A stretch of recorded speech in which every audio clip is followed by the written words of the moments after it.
Okay, hello. It's been a while. I haven't made an episode in like a month now. I was pretty busy with the new release of the E2M4, the transient termination level, the Giga Chad, Filth Rothschild boss, all of that mighty spear. And I'm back. And I'm gonna make an episode where I actually answer some questions from the community. I asked asked people on Twitter what they would like me to talk about the game, and I got like 7 questions. These are kind of interesting. Some are pretty short to answer, and some are longer. Something I haven't rehearsed any of these answers, so they're just going to be something off the top of my mind, like all of these videos. Actually, I'm gonna start the Filth Pit here, like I'm supposed to. We left off this series in the Filth Pit, if I remember correctly. Yeah.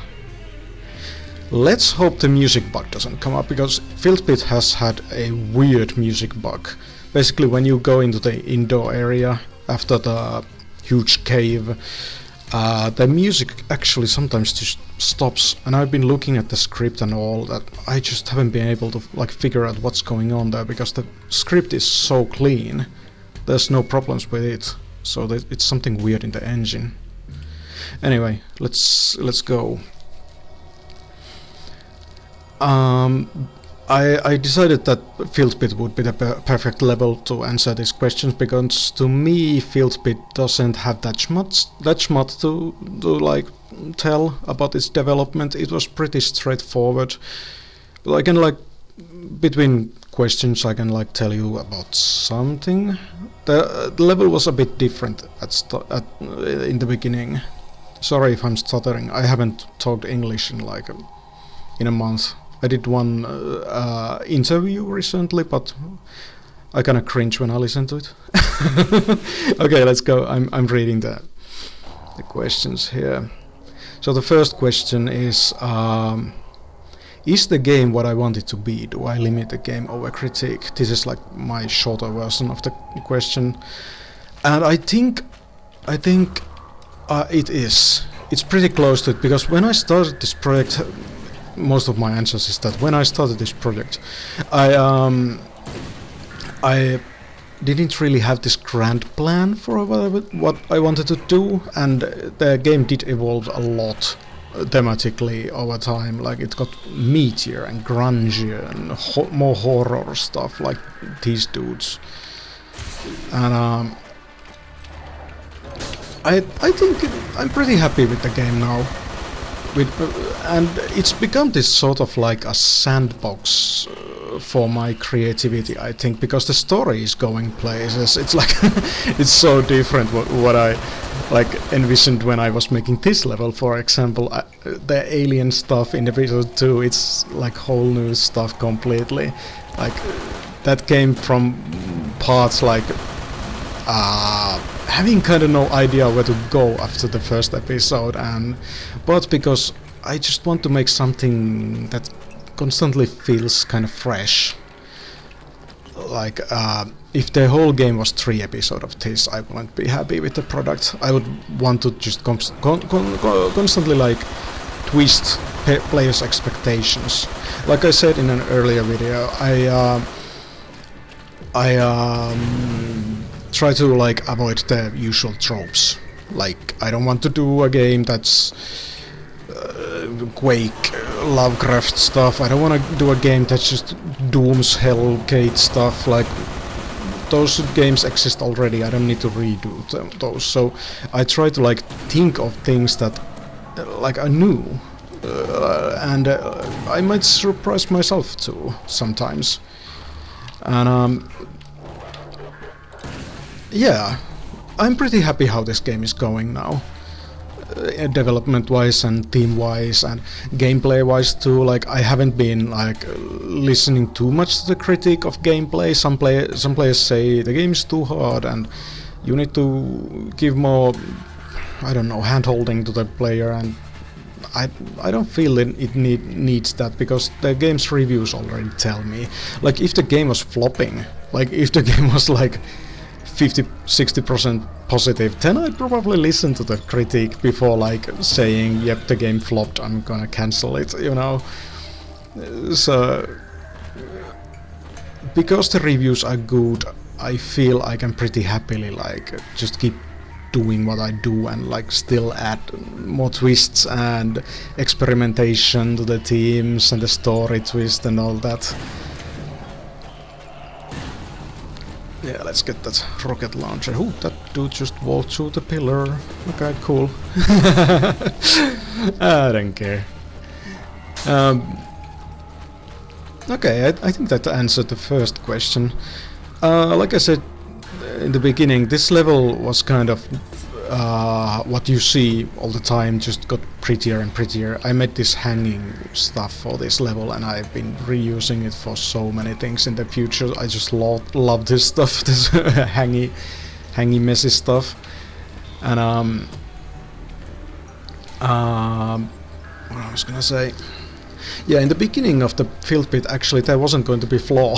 It was gonna be just like pits into nothingness, and the idea was that the city is like under level. Under the city the ground was just completely hollow, like this unrealistically hollow feeling under the ground. It wouldn't be even this foggy, it was just like pitch black darkness and like platforms in the darkness and lots of jump pad platforming and that stuff. But that kind of happened, I was making that like very early in the development, so I felt I couldn't make justice to that idea. It didn't feel good to play, so I sort of closed up the playable area of that level and slowly like changed it into this like cave. And I think it became really interesting. This is really unique level, very open, you can just fuck around and climb the walls if you can find some glitch spots and go out of bounds probably. And that's fun, that's something I still have to bring back to the game in the third episode. The second episode is really like sort of indoor, claustrophobic, linear stuff. And that's part of the experimentation too. The theme was so experimental, so I felt all of my brain power went into just making the story and the surroundings and the graphics and the new enemies interesting, so the level design kind of suffered because of it. So, that's life, that's how it goes. I'll do better in the next game, in the next episode too.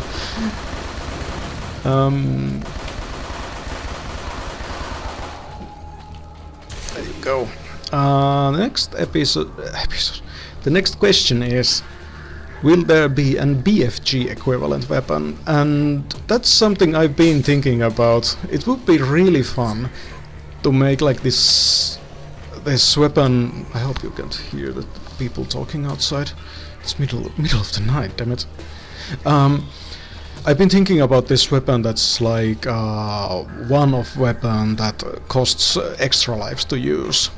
And because BFG and its types of weapons like Quake 2 BFG, Doom Eternal BFG, they're all like these panic button weapons. You use them to clear a room instantly.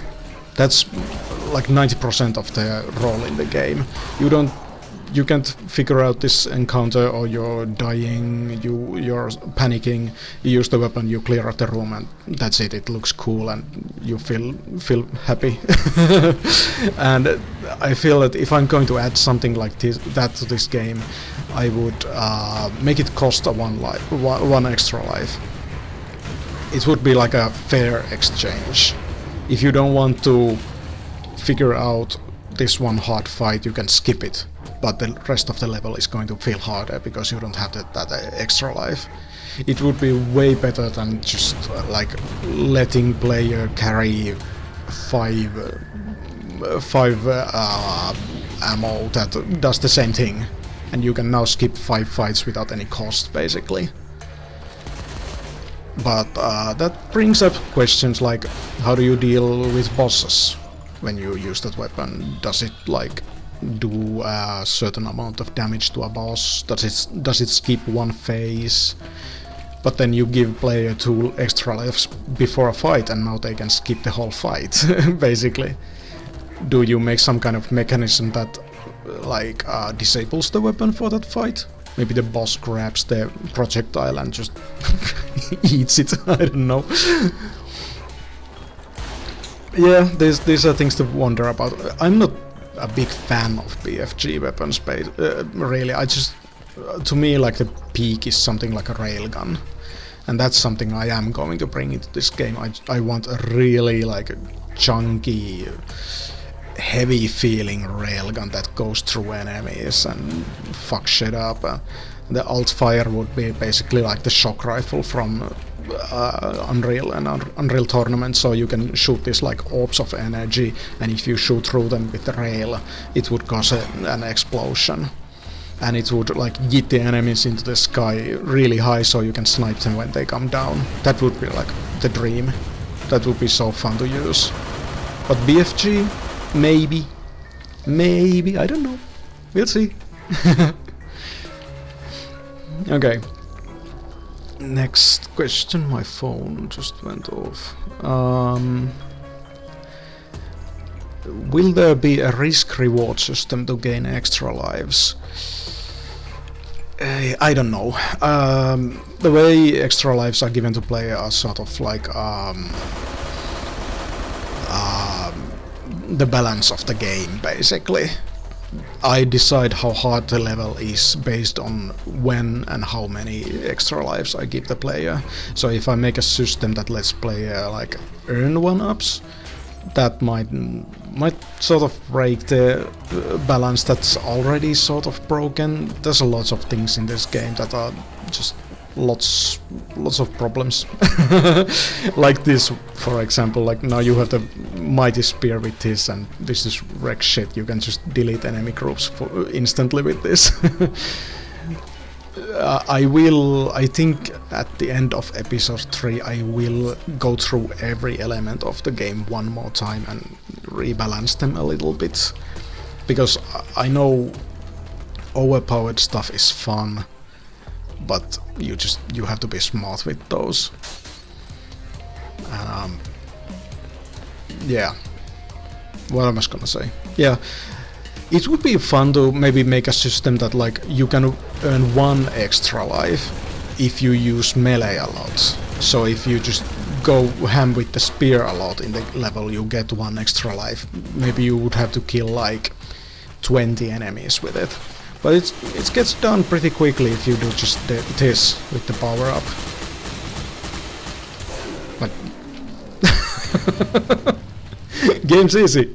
You don't need quick saves. Just go nuts. Have fun. We'll see. I still like 1-ups as they are. I wouldn't want to mess with their balance too much.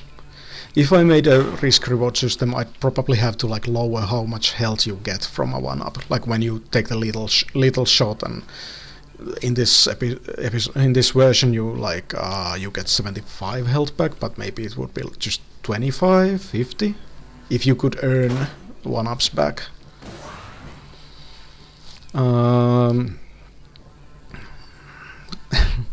Cocaine Master asks, design rules for creating monsters. Fun. A lot of the enemies were like these fun things that I did with my friends at work. Like the Cheeks, for example, like that's my friend named that enemy. He's just Cheeks. And let me just kill these dudes quickly. How would I... Just looking at this guy, it's pretty obvious. Heavy grey metal with some rust and blood. Don't think too much about it. I'm not a dude who decides like machines. I don't know how mechs work, and when I look at most of mech designs I kind of start nodding off, because there's so much detail, there's so much thought put into them, and I'm not that kind of thinker. I think like rule of cool and rule of fun decides everything for Incision. except maybe the story, I take that a bit more seriously. But like silhouettes are very important. Like you don't see two similar shaped enemies in this game, and I'm going to keep it that rule. That's super important. But that's like every game does that if they're smart enough. Like every enemy has to feel completely fresh compared to the last one and the first one. Here's a kitty pickup these days. This was added in the new version. Kitty is in every level after E1M4. So yeah, it's really hard to say what the rules are, like legit rules when making these enemies, because I just think of the silhouette and I think how they move, and of course their function. Like it often starts with just the function. Like in episode 3 I want to have a flamethrower enemy, so that's the starting point for my brain. Like it has to spit fire, so it's going to look hot and it's going to look burned, and if it looks burnt it needs to look kind of miserable, but also fire and probably like skull imagery brings about like images of anger, fury. Maybe it looks mad, but it moves like lumbering, sluggish, like its body has been burnt all over. That stuff is important. These guys, like these first enemies that I made for the game, these weren't made with so much thought, like their personality. I just made them laugh because they're evil, I guess. And 3 eyes, well, that's just more uniqueness, I guess. Like better than having 2 eyes, you know. You look at it, it has 3 eyes. It feels, it tingles your brain somehow. I have to say that the episode 1 enemies were really like rule of cool, rule of fun, and can I do the like walk animations in front of the mirror? That's always fun part of the animation, like going in front of the mirror and walking around, doing some funny walk and feeling how the enemy should be moving. Like I did a lot of walking tests with the cheeks, and my mind was like he's like a fat chicken basically. He has a huge upper body and small legs, and he's just like waddling around, and he has bad balance, and he's very stiff because he's like full of, I don't know, fuel and rockets and everything. And this door doesn't have any sound still. Yeah. In episode 2 I wanted to have more like this defining traits for the enemies and go against the episode 1 mindset of the enemies, like the malignant enemies, the aliens. They share characteristics, like they have the horns on their heads and long faces that are not Protoss from StarCraft, not at all. And I feel like those enemies could have more like personality, because I had like deeper ideas for their like culture and mindsets basically. The Malignant are supposed to feel old as hell and like this almost mindless because of the age. Like they've been just doing this one thing for centuries probably, and they've lost themselves into it. So they just, if you could be like a fly in the ceiling watching the Malignant live, they would just probably stare at the wall for many hours, not thinking at all, and just start walking somewhere, forget where they were going in the middle of the walk, and probably just fall on the floor and die suddenly, stuff like that. You don't really see that idea in the game. It's a shame, but maybe I'll do it in the sequel. The Malignant are supposed to feel like sort of like slaves to what they do. They harvest worlds basically to live forever, but there's a bit more, like how they do the whole thing with the grafting throne, all of that. That's something I don't want to spoil too much. But yeah, in episode 3 I'm still going back to this, what episode 1 enemies are. This mindset, like, that just having fun designing stuff instead of like overthinking them, making too like dramatic enemies.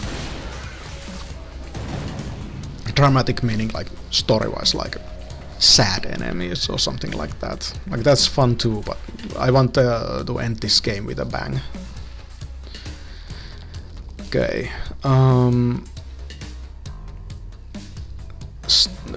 Sorry, actually I've been forgetting to name everyone who's asking this question. So the last questions were from Zach, a YouTuber, cool guy, Joshua Clemens, and Bad Picky, and Cocaine Master. And the next one is Stevie Will Wondering. Will the Meat Machine Steel combo team continue in other games? So basically, will I be making games like this more? I will.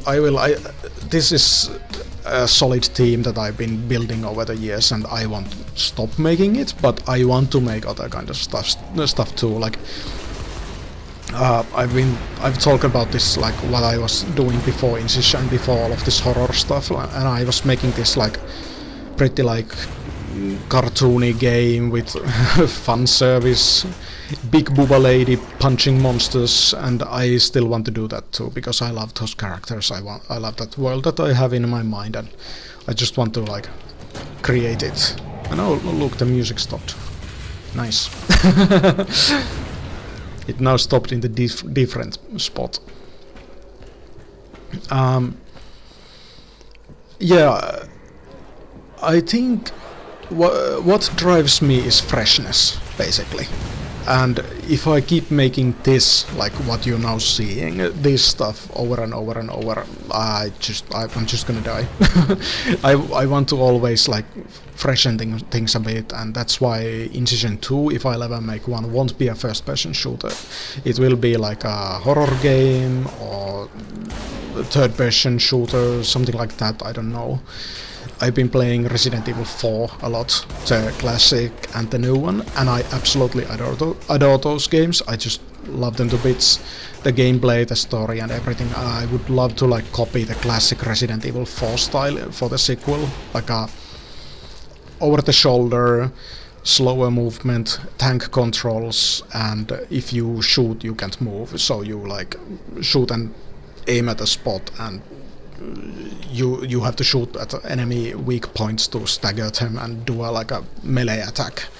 It would work so nicely in this game. Like imagine walking through this place and wielding the revolver and shooting enemies in the head so they like stagger and start screaming, and then you like run at them and slice them in half with the spear, and that would be so cool. Maybe you could aim at the spear and like you could see these glowing weak points on the enemies, so you would have to hit them with the spear to make do extra damage. Something like that. Maybe a little bit of RPG mechanics, so you could like unlock abilities. Because I am not going to end this game's story in a way that like, ooh, the world's saved. Sure, the bad guy gets kicked and there's some peace probably found in the world for a while, but like the evil's not going anywhere. It's going to stay and be a problem.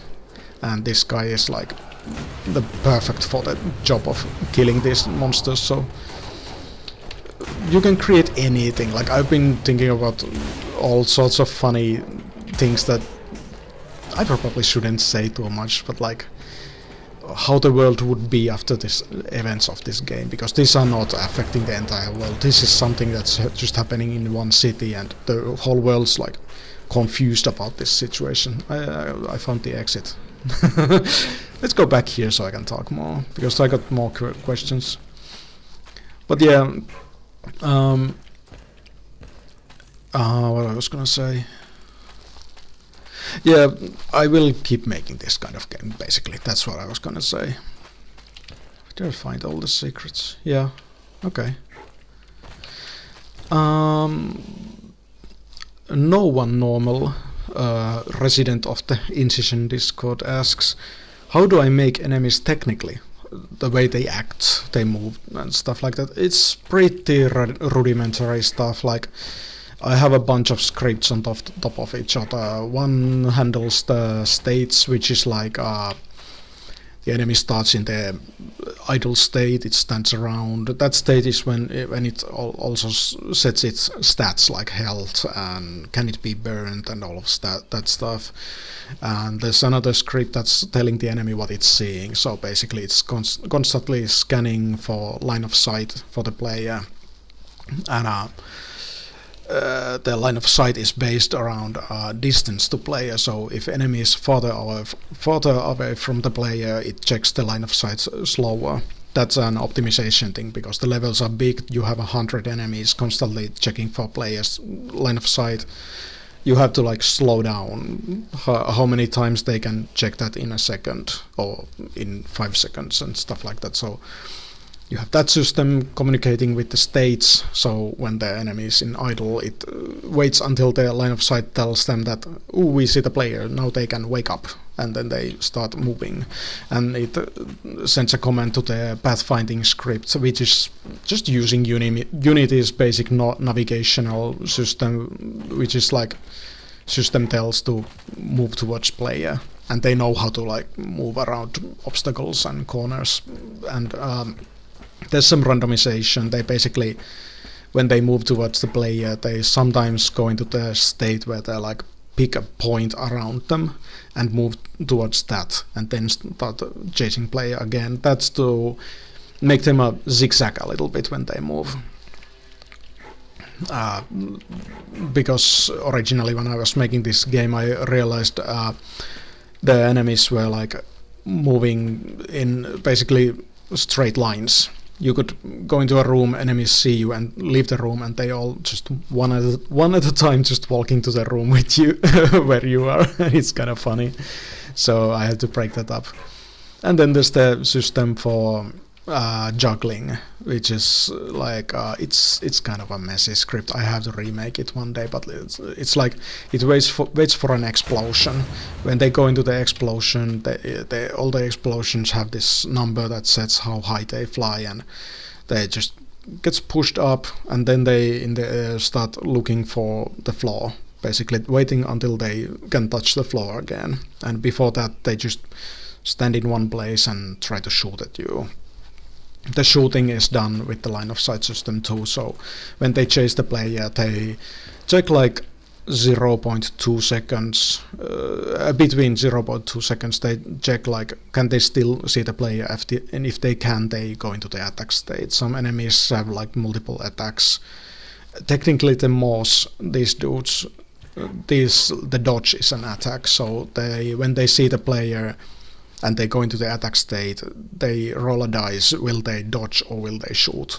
And if they have dodged, it will be marked at like, did dodge. So when they next go into the attack state, they will not dodge again, they will shoot. That's so sometimes, because before I made that change, the mouse could sometimes just dance and never shoot, because they just rolled the dice and got bad luck. And I think there's also a dice roll after the dodge, like the moment the dodge ends, they check if they can see the player and they will shoot instantly. That's pretty much it. Each enemy is basically code-wise a copy-paste of the last one, and then I just make some changes like the attacks and death states and stuff like that. There's some unique cases like the mess, I even forget his real canon name, the Herald, the episode 2 mid-boss. He's basically a breakable object. Breakable object with animations. you break the heart on its belly and the thing just turns into gyps. There's not much AI going on in that. When the mess is aggroed, he will attack even if he can't see you. There's no line of sight checks. There's just like triggers that wake him up to make him go into this looping state. It will do the fire explosion a few times, and then it will fire those small homing projectiles, and then it will be just looping forever. If you aggro the enemy and go to the other side of the level, he will just still keep doing that. Yeah, probably the most complicated thing I've done for the enemies was the ninjas in episode 2 when they teleport, because there were a lot of cases where they would like teleport and go inside a wall. So I had to make this system that whenever they are about to teleport, in one frame they check like, is there an obstacle around the player, and what point they can teleport to, and is the point that they are trying to teleport to inside a wall, and how do I like push that point out of the wall so they don't go in there, and and there's like this safe system, like if the teleport check fails horribly, they will just shoot instead. So thanks to the guy making Cultic actually for helping with that. Yazos, I don't know how to say his name. Yazos, he helped a lot with that system. He's a cool dude. Actually, if you go into episode 2, map 2, to the mall level, there's a typewriter with the Cultic model and Cultic sounds. He was generous enough to give me those sounds and the model for the funny little saving joke. Okay, let's move on. This map's empty, there's no music, this is kind of awkward, so the last question is, this comes from a YouTube comment. Sir Hailer asks, talk more about the healer, the protagonist of the game. Healer, for a long time I didn't want to give him much personality. Healer was just going to be like a Doom guy, just a dude in the middle of this mess, and he wants to fix everything, and he's like this faceless, voiceless dude, but without spoiling too much, healer has a huge importance in this story. Like, just you wait in the summer update when the episode 2 ends, it's all revealed there, and there's cutscenes showing more about like how he became this dude. Like you can see in this new models for his hands in this update, you can like see that his hands are completely bandaged and bloody, and he's not okay. His face is made of metal, and it doesn't look very like man-made either. Oh, music continued. So what can I say? I just like love this guy. Like I've just fallen in love with this character that doesn't even have much character, because I'm constantly thinking about this, like how I'm going to end this game. There will be a scene after the credits, and it's going to be a bit fun, showing a bit more like about this character, like what kind of person he is. Some people are like, he's a psycho killer because he wears a hood and a mask and he has a big blade, and like, nah, I like my heroes like good guys, and he's a good guy. He's a bit like just going through things. And oh, there's the bug. This is the music bug spot. Okay, I have to check this out. What can I say about healer? Damn, it's so hard to talk about him, because I'm in the development. I'm at the point where the lore starts to open up about him, and the next map I'll make is like this big like reveal and what he is. And in episode 2 there's this voice talking to you. Some people thought it was the matriarch, but no, it's not the matriarch. The color of the dialogue is important later. Like, there's going to be more colors in the dialogue. I think I'll make the talking stone men actually have unique dialogue color too. I've kind of forgotten about that. But like, yeah, he's an important character, but you probably don't expect him to be what he is. And He's still human. He is human, and that I can confirm. He's guy who he's very good at just. He's a science guy, I guess. Like I've shown a bit of the intro in the on my Twitter account, and it shows that he used to be a researcher.